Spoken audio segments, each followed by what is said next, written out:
আচ্ছা গুরুদেব, পৃথিবীতে এরকম অনেক মহিলারা আছে যাদের অনেক বছর যাবৎ বিবাহ হয়েছে কিন্তু এখনও পর্যন্ত সন্তান সুখ লাভ করতে পারেনি।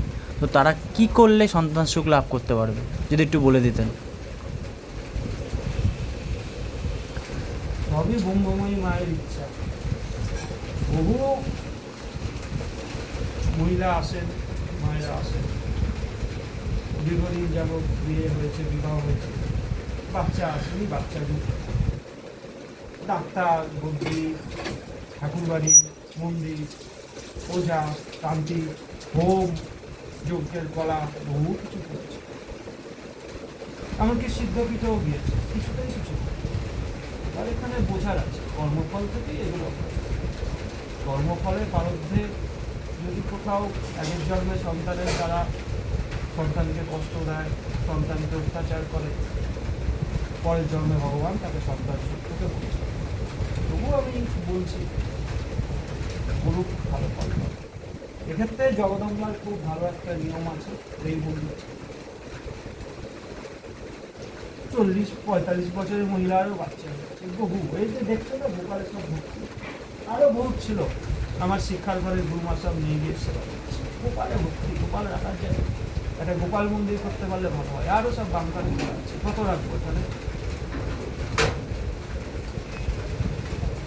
সংকল্প করুক, 12 মাসে 12টা অমাবস্যা, 12 মাসে 12টা অমাবস্যায় যে কোনো দক্ষিণাকালীর মন্দিরে 5টা ফল দিয়ে, ধূপ দ্বীপ দিয়ে, একটা মালা দিয়ে দেবীর কাছে জানিয়ে আসুন,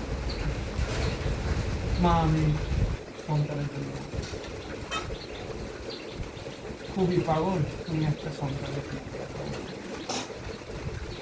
12 মাসে 12টা অমাবস্যা, 12টা অমাবস্যায় সামর্থ্য অনুযায়ী।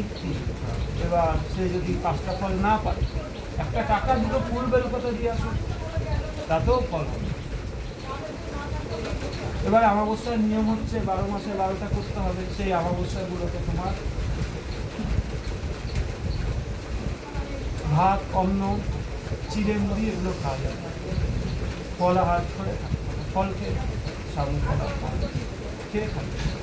ফল যদি না পারে, ডালিয়া খেয়ে থাকুক, শ্যামা খেয়ে থাকুক, তাতেও ভালো ফল। এইভাবে 12 মাসে 12টা অমাবস্যা সে করুক, আর 12টা অমাবস্যায় সে পুজো চড়াক ভগবতী। সে যদি ভক্তি নিষ্ঠা সহকারে করতে পারে, সন্তান চলে আসবে। 12টাও করতে হবে, 6টা-7টার মধ্যে তার সন্তান। জয় মা, জয় জয়। ধন্যবাদ গুরুদেব।